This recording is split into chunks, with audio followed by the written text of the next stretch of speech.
Ano nga ba ang malnutrisyon?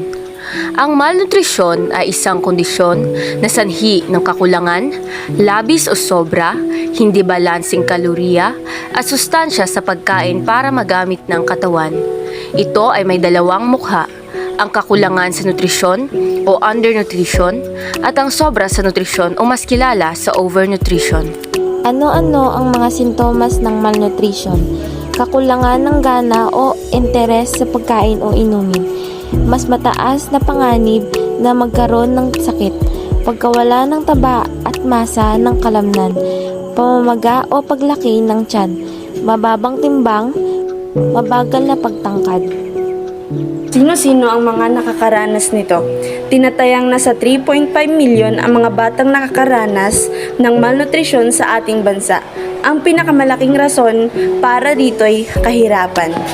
Paano ito maiiwasan? Isa sa pinakamainam na paraan upang maiwasan ang malnutrisyon na ang pagkain na malusog at balansing pagkain. Nararapat na kumain ng maraming prutas at gulay, mga pagkain na mataas ang starch, mga gatas at dairy at iba pang pagkukunan ng protina. Pangalawa, pag-iwas sa pagkain ng instant foods at iba pang pagkain na mataas ang MSG. At ang huli ay pag-inom ng malinis na tubig.